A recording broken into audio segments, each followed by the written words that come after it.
Retrouvez Smart Connect au cœur de Smart Future en partenariat avec Cdiscount.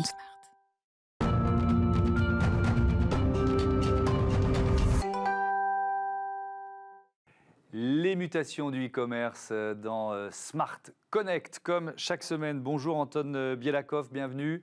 Vous êtes le directeur général de Lyra, entreprise créée en 2001 qui pèse aujourd'hui 70 millions d'euros et emploie 350 collaborateurs dans 10 pays. Alors, question toute simple pour commencer. Votre métier, c'est quoi? La sécurisation des paiements en e-commerce, mais pas que, on peut dire ça? Exactement. Bonjour tout d'abord et merci de me recevoir. Notre métier, on a deux grands métiers en fait. Un métier qui consiste à sécuriser les transactions de paiement pour le commerce de proximité.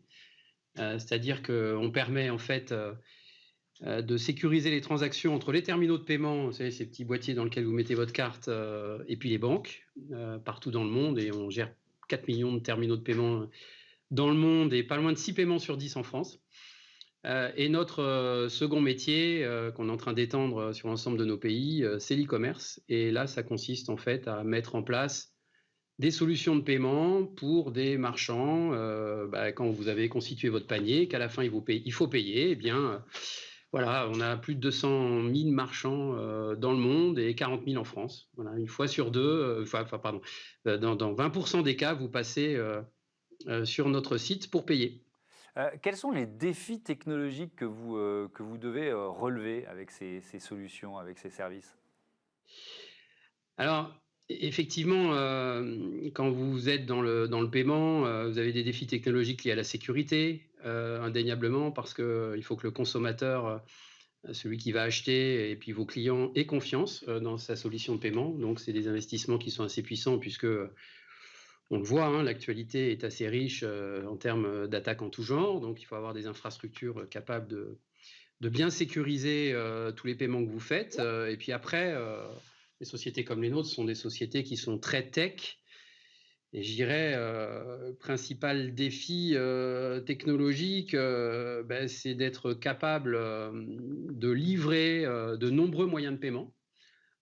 Parce que peut-être contrairement à ce qu'on pourrait penser, il ne suffit pas de faire du Visa Mastercard pour un marchand en France ou dans plein de pays d'ailleurs, pour pouvoir vendre.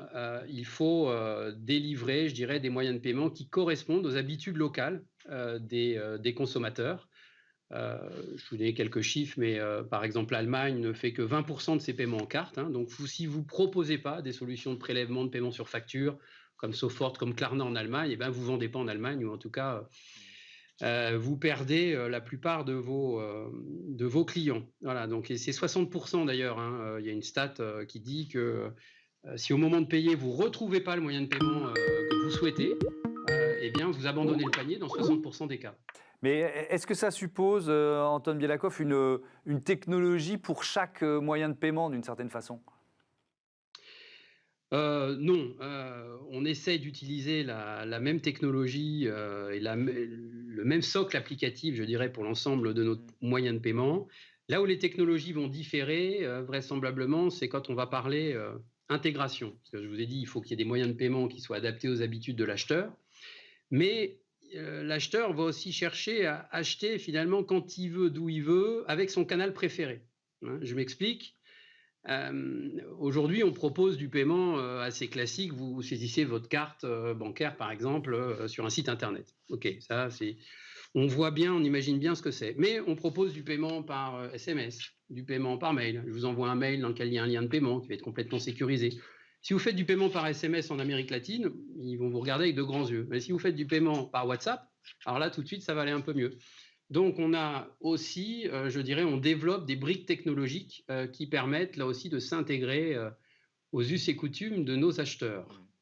Un dernier mot, rapidement, malheureusement, le temps a filé. Vous fêtez vos 20 ans avec Lyra. Vous avez toujours privilégié l'autofinancement, ce qui est plutôt rare dans le secteur des fintech. Pourquoi? Alors là, je suis ravi que vous me posiez cette question parce que on a du mal finalement à être dans le radar de diverses associations qui peuvent exister de droite des gauches et qui ne parlent que par levée de fonds. Bon. Alors pourquoi? Parce que on a réussi, je crois, à dépenser ce qu'on gagne et pas plus. Donc c'est plutôt voilà, et on investit aussi tout ce qu'on gagne, et on arrive à dégager une rentabilité qui fait qu'aujourd'hui on n'a pas besoin de faire de levée de fonds. Voilà.